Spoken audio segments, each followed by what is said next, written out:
فخامة الرئيس، إنه من دواعي سروري أن أستقبلكم اليوم في مستهل الزيارة الرسمية التي تقومون بها إلى لبنان والسيدة عقيلتكم. لقد كانت المحادثات التي أجريناها في منتهى الانسجام مع علاقة الصداقة التاريخية التي تربط بلدينا منذ أطلق الإغريق على البحر المتوسط تسمية البحيرة الفينيقية. وفي تاريخ الحديث توطدت العلاقات بين البلدين منذ مطلع القرن الماضي مع استقرار جالية يونانية ناشطة في لبنان وجالية لبنانية فاعلة في اليونان. ولقد شكلت هذه الروابط دافعاً جعل من لقائنا مناسبة لعرض الإمكانات المتعددة التي تحملها العلاقات الثنائية بين بلدينا.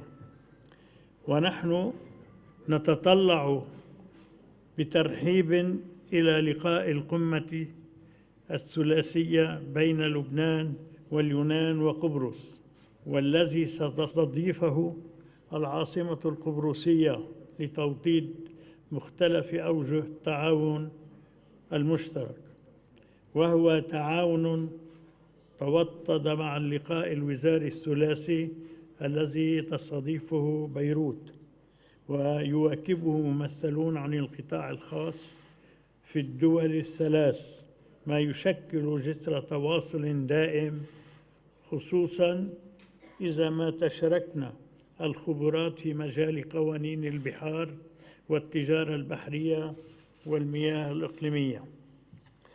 وفي شأن مرتبط، أكدت لفخامة الرئيس على حق لبنان باستخراج النفط والغاز ضمن المنطقة الاقتصادية الخالصة، وشددت على رفض الانضمام إلى أي منتدى أو آلية تعاون تشارك فيها إسرائيل، لا سيما منتدى غاز الشرق الأوسط.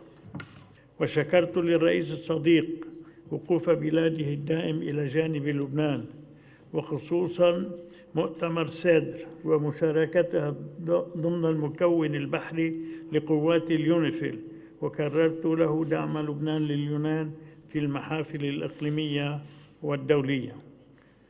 واغتنمت فرصة اللقاء لأطلع فخامته على المبادرة التي أطلقتها من على منبر الأمم المتحدة بإنشاء أكاديمية الإنسان للتلاقي والحوار في لبنان، طالباً دعم بلاده لتحقيقها.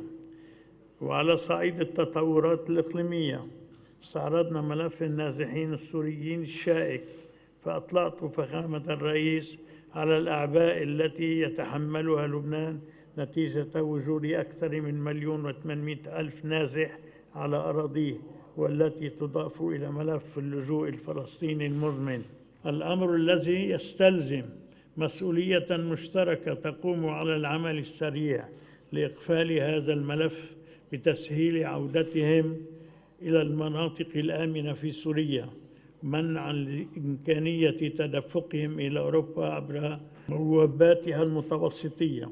كذلك فقد شكرت فخامة الرئيس على موقف بلاده الثابت بشأن القدس وموقفها بشأن الجولان السوري الذي يبقى أرضاً محتلة.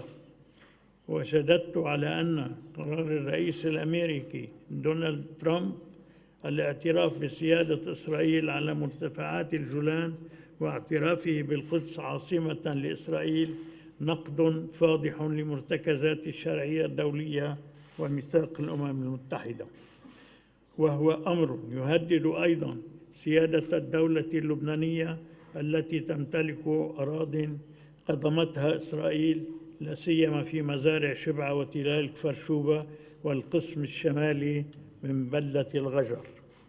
فخامة الرئيس، أجدد ترحيبي بكم والسيدة الأولى والوفد المرافق لكم في لبنان، البلد الصديق لليونان.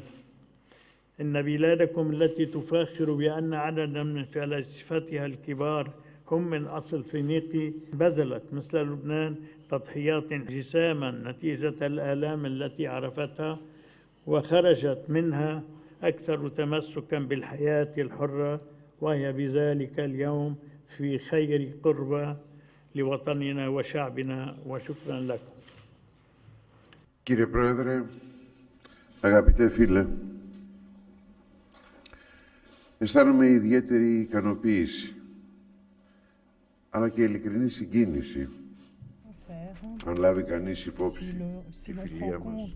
De notre amitié de longue date et de la conjoncture actuelle dans laquelle nous nous trouvons, je ressens donc une satisfaction sincère et beaucoup d'émotion de visiter votre pays suite à votre invitation si aimable. J'ai parlé de notre amitié. C'est une amitié qui se fonde sur des liens très très importants du passé, des liens séculaires, des liens qui montrent que pendant des périodes très précises, nous avons marché ensemble sur les mêmes routes de l'histoire. Mais si l'on regarde un peu plus en profondeur et si l'on essaye de constater quelle est la chose qui est la plus importante au niveau de nos liens, eh bien, nous pourrons constater que l'élément fondamental dont nous disposons et que nous pouvons partager n'est autre que le dialogue entre nos civilisations.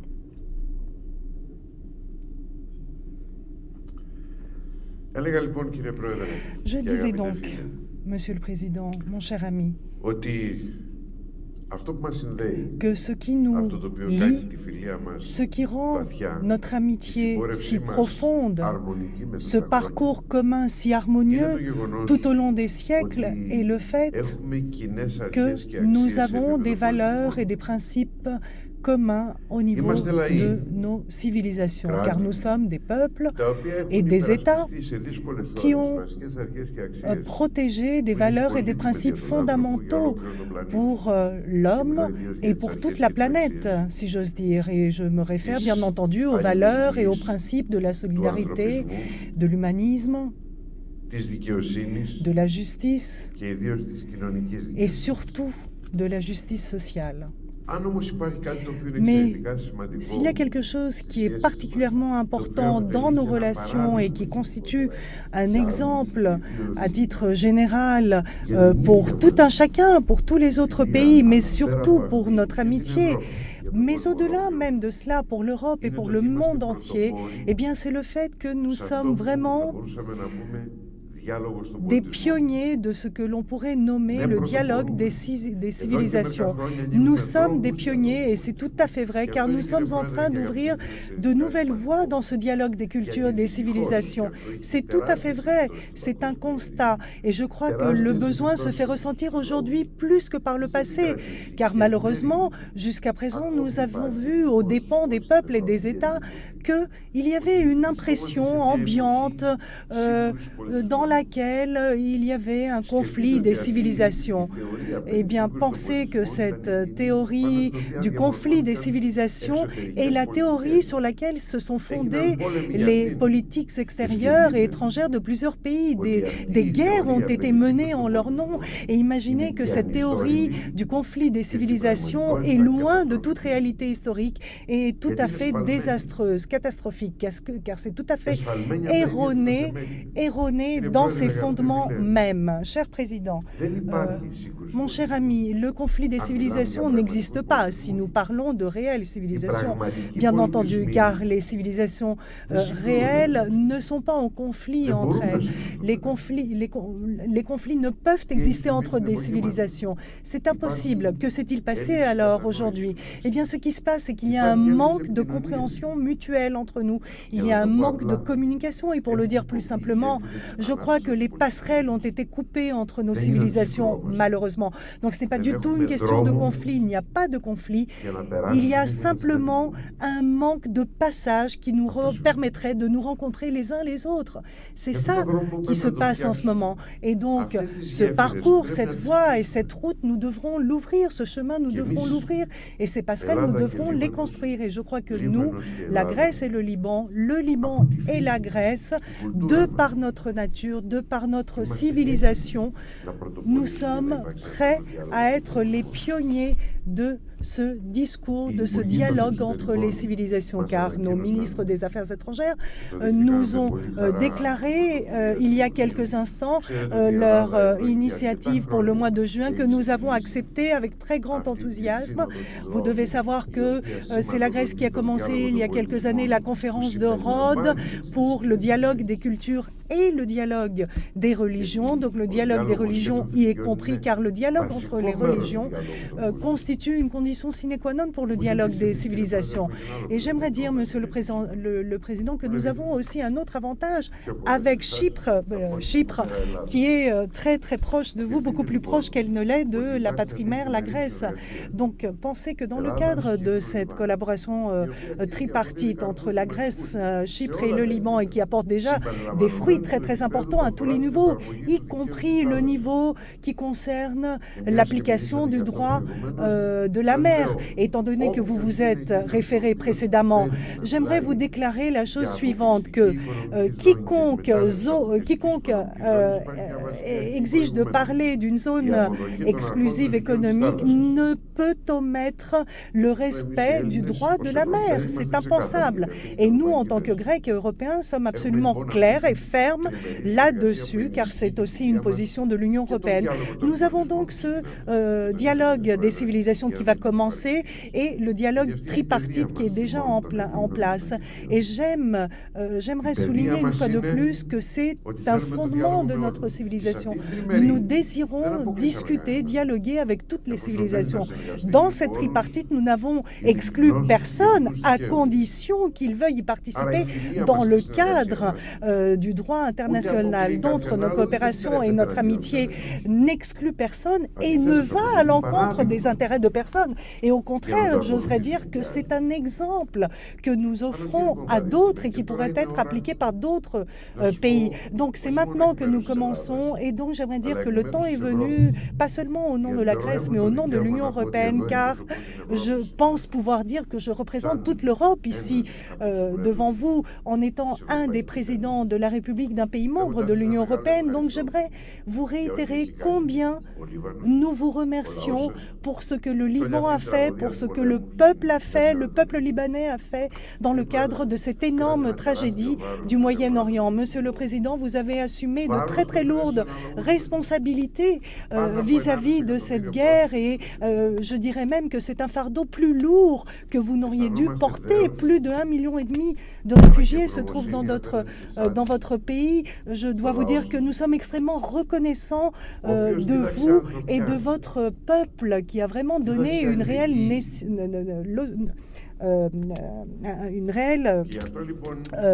un exemple d'humanisme et de solidarité. C'est la raison pour laquelle nous sommes toujours à vos côtés. Et j'aimerais aussi critiquer en quelque sorte l'Europe en tant que membre de l'Union européenne. Donc un État comme le vôtre qui a fait preuve d'une telle grande grandeur d'âme envers les êtres humains qui lui ont demandé son aide n'a pas eu une réponse adéquate de la part de l'Union européenne. J'aimerais dire que l'Europe, notre Europe en réalité, n'a pas été aussi présente qu'elle l'aurait dû dès le début, lorsque la guerre a surgi et lorsque la guerre continuait à être là. Si l'Europe respectait sa culture et son histoire et était intervenue au moment où elle devait le faire, eh bien je suis certain que cette guerre aurait pu s'achever bien plus tôt, et je suis certain que les résultats auraient pu être beaucoup moins intenses que ce que nous avons pu voir par la suite. Malheureusement, l'Europe n'a pas pu être aussi présente qu'elle aurait dû, et donc j'ose dire que l'Europe n'a pas pris les engagements qui lui incombaient de par sa culture et de par son histoire. Il ne faut pas se leurrer, je crois, car nous, Européens, sommes toujours sincères et honnêtes. Nous nous critiquons nous-mêmes. Je crois que cette position de l'Europe a vraiment porté un coup important au prestige de l'Europe. Mais je crois qu'il n'est jamais trop tard, Monsieur le Président. Nous, Européens, sommes décidés à inverser la tendance. Nous sommes maintenant prêts à faire de notre mieux pour que la guerre s'achève, pour aider le plus possible toutes ces personnes qui en ont besoin et pour nous placer à vos côtés afin de sauvegarder nos valeurs communes, l'humanisme et la solidarité. Je suis certain que l'Union va le faire et non seulement le fera, mais je suis certain, Monsieur le Président et chers amis, sur la base de cette guerre absolument abominable du Moyen-Orient, je crois que nous tous, êtres humains qui nous basons sur une civilisation de culture, de solidarité et d'humanisme, arriverons à jeter les bases sur lesquelles nous ne permettrons plus des guerres. Nous ferons de notre mieux pour les éviter. Car c'est ça notre devoir en tant qu'être humain et en tant que citoyen démocrate. C'est notre devoir même. Notre devoir n'est pas de regarder la guerre de loin et de commencer à pleurer. Ce n'est pas ça qu'il faut faire. Il faut assumer ses responsabilités au moment même où une crise surgit, où une guerre éclate. Enfin, j'aimerais vous déclarer que nous soutenons le Liban pour que le Liban retrouve la voie et le chemin d'une créativité sereine, d'une croissance dans le cadre d'une région du Moyen-Orient en pleine croissance et en plein essor, dans un Moyen-Orient serein et pacifique. Nous soutenons le Liban pour qu'il ait, selon le droit international, tout ce qui lui incombe, tout ce qui est de son droit en ce qui concerne sa souveraineté territoriale et nationale et ses intérêts. Nous demandons, nous exigeons en tant que Grecs et Européens l'application entière du droit international à l'égard de tous également, équitablement, car sinon le droit international n'a plus de sens. Le droit international ne peut être appliqué à la carte et j'entends par cela en fonction du pouvoir que détient chacun des États. Donc c'est sur la base de cette application équitable du droit international que nous soutenons le Liban en ce qui concerne ses droits, ses intérêts, ses frontières et son intégrité territoriale. Et je réitère une fois de plus en tant que Grec et Européen que ceci vaut pour tous les États de cette région. Donc toutes les règles doivent être appliquées, mais de façon équitable, dans un esprit d'équité. Il ne faut pas que le plus puissant voit ses droits plus protégés que ceux des autres en ce qui concerne les territoires, la souveraineté nationale et les frontières. Ça doit être appliqué de façon équitable pour tous les États souverain, pour qu'il n'y ait aucun malentendu, je le répète une fois de plus. C'est la façon dont nous, Grecs et Européens, entendons l'application du droit international. Sur ces mots, cher Président, cher ami, je vous remercie une fois de plus infiniment de votre invitation et j'aimerais vous dire que cette rencontre que nous avons ne fait que confirmer nos liens, nos rapports et j'aimerais dire aussi que cette visite de ma part est une promesse fondée que nos relations deviendront encore meilleures. Bon, je crois qu'elles sont à un niveau excellent, mais il y a quand même toujours une petite marge d'amélioration, donc gardons cela à l'esprit. Et j'aimerais vous dire que je vous invite à visiter Athènes le plus rapidement possible, une ville que vous connaissez, je pense, et j'aimerais dire que moi, je ne me sens pas comme un étranger ici, à Beyrouth et au Liban, et je pense que vous aussi, en venant à Athènes, vous ne vous sentirez pas comme un étranger. Ça sera une grande joie et un grand honneur pour nous, de vous voir visiter notre pays et de nous permettre une fois de plus de vous montrer notre respect envers cet exemple que vous avez montré au monde entier en tant que peuple et État qui respecte son histoire et ses traditions du fait que vous ayez accueilli autant de réfugiés. Donc notre respect pour vous.